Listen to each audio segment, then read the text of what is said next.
When Timothy Dalton's first outing as James Bond, The Living Daylights, came out in the summer of 1987, it was a financial success, but a modest one. Audiences were not flocking to James Bond films in the way they used to. The formula needed to be shaken up because Bond was getting beaten at the box office by a new wave of action films. Kids were now going to see stuff like Die Hard, Lethal Weapon, Predator, Rambo. They were racking in the kind of dough that the James Bond movies when Sean Connery was playing Bond used to rack in back in the 60s. Obviously, the Bond producers wanted to cash in on this new hardcore action trend, and the decision was made to make the next James Bond installment the grittiest and most violent entry in the series' history. In fact, to this day, I'd still say License to Kill is by far the most violent James Bond film.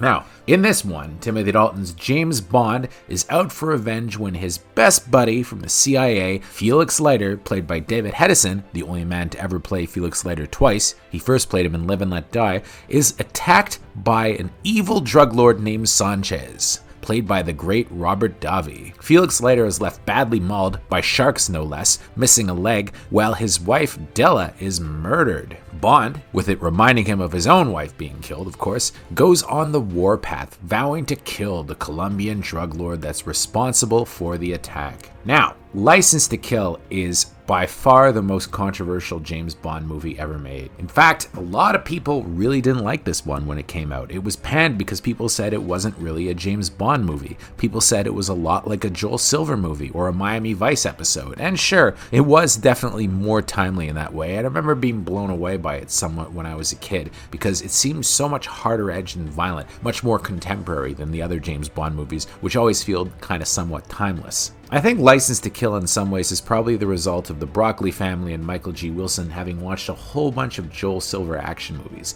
Every frame of this film screams late 80s action flick, from the Michael Kamen score to the violent action sequences to the Colombian drug dealer villain that was ripped from the headlines. Heck, it even has an 80s style bar fight that looks like it came out of Roadhouse. Oh shit! Fight!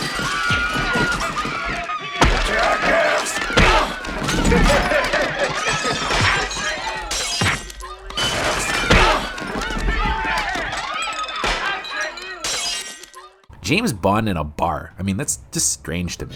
Touché. Now, despite the fact that this is very controversial for James Bond fans, and it was a movie that a lot of them didn't like back in the 80s, it has really ratcheted up quite a cult following in the years since, and I have to say, I really like License to Kill. Just like his other entry, Living Daylights, it's an underrated flick. In fact, I'd wager that Timothy Dalton is probably the most consistent James Bond actor ever because both of his movies are really good. Now, the film isn't especially faithful to the established formula of the franchise. Michael G. Wilson co-wrote the script with Richard Maibaum, and actually would be Richard Maibaum's last time working on a Bond movie, and it really does kind of feel like an 80s action flick. James Bond even quits the Secret Service in a scene that blew my mind as a kid.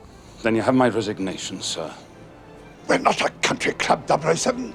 That said, it's probably more faithful to the character than people think. In the Ian Fleming novels, James Bond was a lot more rough-edged than he ever was in the films, and a lot of the most violent incidents in the film are right out of Fleming. Felix Leiter being fed to sharks was actually taken out of Live and Let Die, the novel. It was too violent, so they didn't use it in the 1970s. I feel that Timothy Dalton was really a devotee of the Ian Fleming books and played him as kind of this tired, worn-out British secret agent. Daniel Craig has kind of come close to what Dalton was doing in terms of darkness, but I really do think that Dalton played him in a way that was utterly unique. A farewell to arms.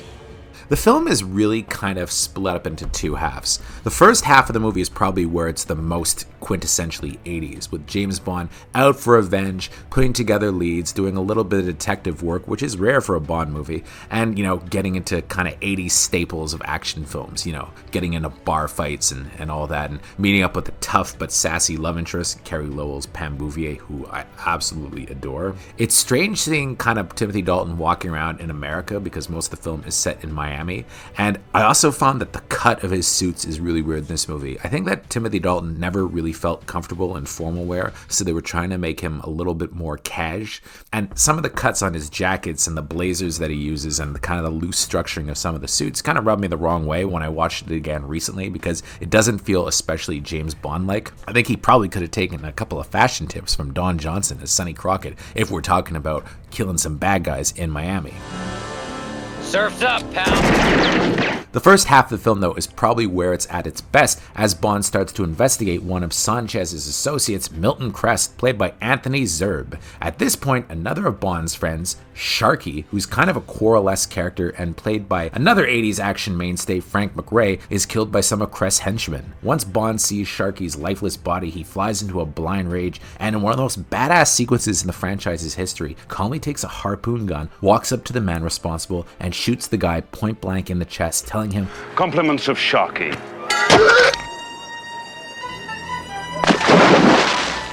pretty badass for a James Bond movie. And in fact, there's a rough cut of the movie that's out there on the internet where Bond actually starts laughing maniacally after he kills the guy, which I think probably would have taken things a little too far. It's pretty awesome stuff, but the film slows down a little bit once they hit Mexico City and Bond starts infiltrating Sanchez's cartel, with Michael G. Wilson on the Blu-ray saying he was always inspired by A Fistful of Dollars and Yojimbo, in the fact that Bond is playing one side against the other. It's a little bit more Bond-esque, I think, in this way, because it's more of a glamorous location. Bond's wearing tuxedos more, and even Q shows up. But luckily, Q actually gets a much larger role than usual, with him also going AWOL from the Secret Service in order to help Bond out on his mission. Really, 007? Q, what the hell are you doing here?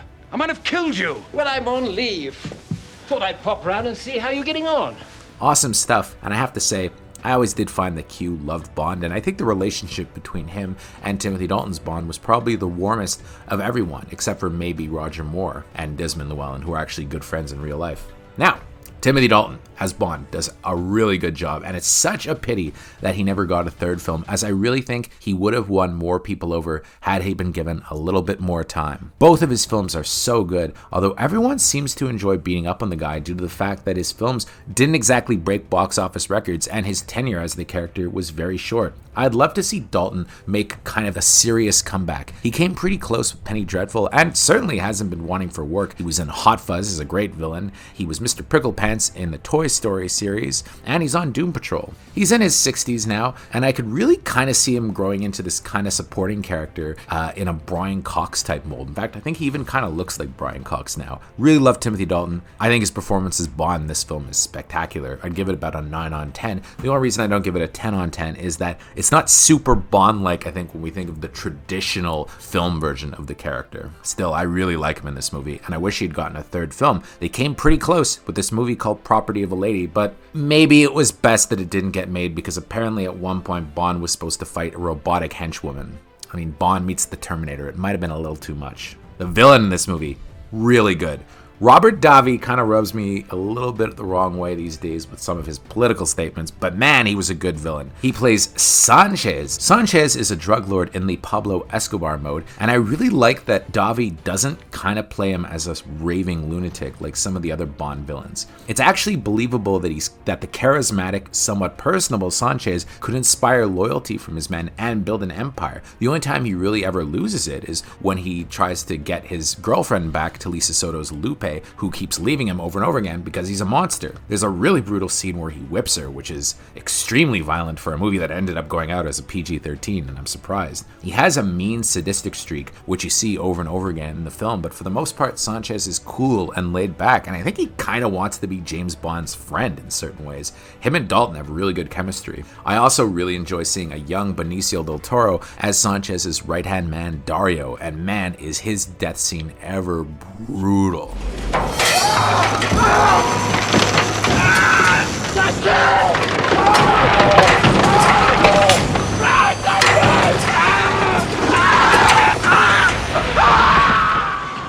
There are, of course, a couple of minor villains in this film, with Don Stroud playing Heller and Everett McGill as Felix Leiter's CIA friend who betrays him and gets a brutal killing from James Bond. Killifer tries to bribe Bond, doesn't work out very well. And then you also get Anthony Zerbe as Milton Crest, who again has also another brutal death scene. I'm actually shocked at how violent this movie was, although the version that I was watching recently is the version that's out in Blu-ray and digital, which apparently is actually the R-rated version of the movie. You see, when it was submitted to the MPAA, it was slapped with an R rating and they cut it down to a PG-13, and that's the version that came out in theaters. But when they were remastering it in 4K, they decided to go with the more violent version, which is something that's never really been talked about too much. Anyway, the villains in this movie, to me, are some of the best ever in the Bond series, so I give them a 10 on 10. Again, also, the Bond girls in this movie are so good. Talisa Soto is beautiful as Lupe, who's kind of Sanchez's squeeze and starts to fall for Bond, but the one who really steals the show is Carrie Lowell as one of the toughest Bond girls of all time, an ex-CIA pilot named Pam Bouvier. She's smoking hot, and in many ways, her tough-as-nails action heroine was ahead of her time. Bouvier is the type of character I could see somebody like Angelina Jolie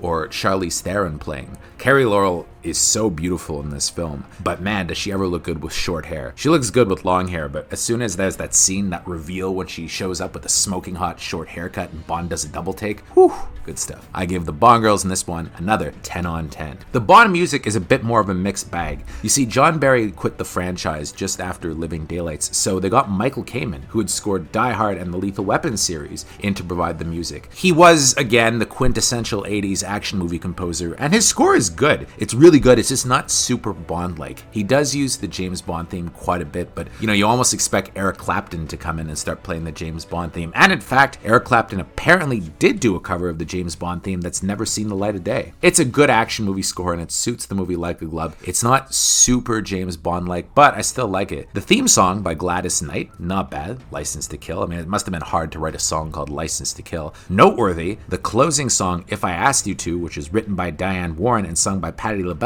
became a massive hit some years later when Celine Dion covered it. I'll give it an 8 on 10. A 008 on 10. In terms of Bond one-liners, there aren't really that many in this film because Bond is very serious. The only time he kind of cracks wise at all is when, he gets revenge for Sharky or when he kills Killifer. But even then, it's more of a cold-blooded one-liner than an actual haha funny one-liner. It's also pretty short on double entendres. I think the movie was a little bit more politically correct than some other James Bond installments. Things had changed a bit by the late 80s, and the film is definitely a reflection of its time. There are some good gadgets, however, because, like I said earlier, Desmond Llewellyn has a major supporting role in this film as Q, and actually gets to work a bit in the field. He gives him an awesome signature gun that can only be fired by him, and was the first time I'd ever heard of the concept. There's also a camera that shoots lasers and for some reason takes X-ray photos. I didn't really care for that one too much. Oh yeah, and then Q has a rake that's also a walkie-talkie. And I guess in the 80s that was cool. Now, it has to be said, this film was not a box office hit, at least not North America. It was hampered by the fact that it had some of the most boring trailers you can imagine. I mean, they really did not sell this movie well.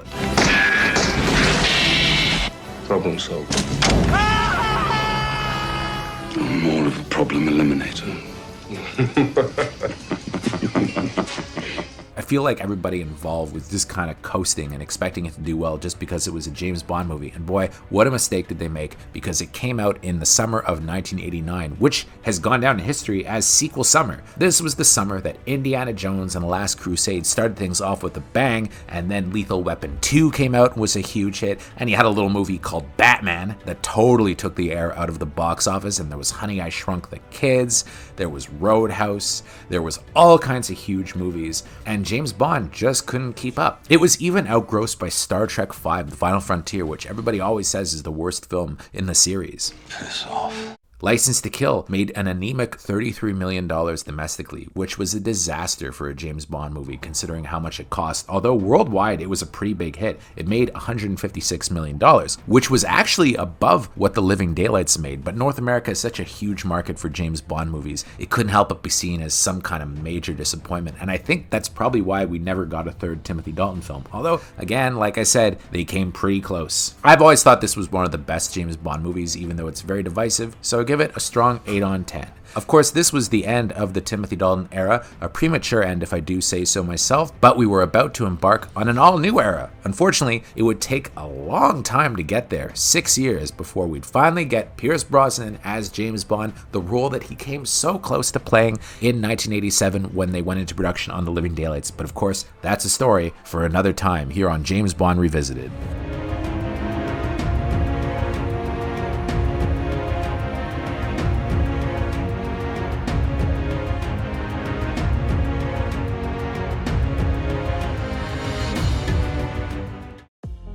Thank you for watching James Bond Revisited. If you like what you see, please subscribe to our channel, tell your friends who like this sort of content, and turn on the bell to receive notifications for all of our latest videos.